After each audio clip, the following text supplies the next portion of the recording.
Welcome to மனதின் சமையல். இன்றைக்கி நம்ம பார்க்க போகிறது பரங்கிக்காயும் கொள்ளும் சேர்த்து அருமையான மசியல் பார்க்க போகிறோங்க. முதல்ல இந்த பரங்கிக்காயை தோல் எடுத்துகிட்டு நம்ம கட்டமாக கட் பண்ணி எடுத்துக்கலாங்க. இந்த மாதிரி நம்ம துண்டுகளாக கட் பண்ணிக்கிட்டோங்க. இப்போ கொள்ளு ஒரு 1/4 கப் எடுத்துருக்குங்க. நல்லா ஒரு 5 மணி நேரம் ஊற போட்டு வடித்து வச்சுருக்கேன். இதை மிக்ஸி ஜாரில் சேர்த்துட்டு நம்ம கொஞ்சம் குறகுறப்பாக அரைச்சி எடுத்துக்கலாங்க. இப்போ அடுப்பில் ஒரு வானல் வச்சுருக்கேங்க. வானல் நல்லா சூடாகிடுது. அதில் ஒரு 2 ஸ்பூன் அளவுக்கு நம்ம எண்ணெய் உள்ளே சேர்த்துக்கலாங்க.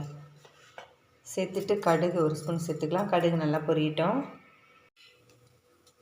இப்போ கடுகு நல்லா பொரிஞ்சிட்டுங்க. இப்போ இஞ்சி பூண்டு கொஞ்சமாக தட்டி வச்சுருக்கேங்க. அதை உள்ளே சேர்த்து நல்லா வதக்கிக்கலாம். இப்போ நம்ம மசிச்சு வச்சுருக்கீங்களா கொள்ளு, அதை சேர்த்துக்கலாங்க. அதையும் சேர்த்து அதுக்குள்ளே வதக்கிக்கலாம்.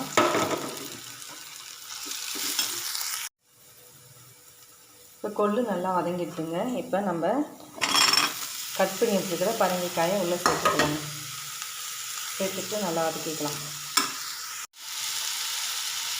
இப்போ பரங்கிக்காய் சேர்த்து நல்லா வதக்கிட்டுங்க. இப்போ மிளகாப்பொடி நமக்கு காரத்துக்கு தேவையான அளவுக்கு பார்த்து உள்ளே சேர்த்துக்கலாங்க.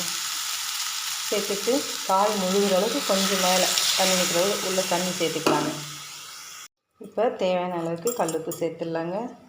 சேர்த்துட்டு சோம்பு பொடி ஒரு 1/2 ஸ்பூன் சேர்த்துக்கலாங்க.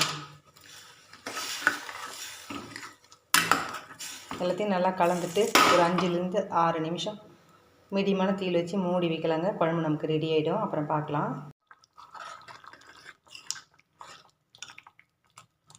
இப்போ பரங்கிக்காய் கொள்ளு கிரேவி ரெடி ஆகிடுச்சிங்க. செமையாக இருக்கும். இதை பொரிச்ச குழம்பு கூட நம்ம சொல்லலாம். அவ்வளோ பிரமாதமாக இருக்குங்க. இந்த கொள்ளு வாசனை, பூண்டு இஞ்சியோட வாசனையோட ஒரு லைட்டாக ஒரு ஸ்வீட்டோட அவ்வளோ அருமையாக இருக்குங்க. இவ்வளோ தாங்க. வீடியோ பிடிச்சிருந்தேன்னா என்னோடய சேனலுக்கு சப்போர்ட் பண்ணுங்கள், சப்ஸ்கிரைப் பண்ணுங்கள், ஃப்ரெண்ட் அண்ட் ரிலேஷனுக்கு ஷேர் பண்ணுங்கள், லைக் பண்ணுங்கள், கமெண்ட் பாக்ஸில் எப்படி இருக்குன்னு கருத்து தெரிவிங்க. தேங்க்யூ.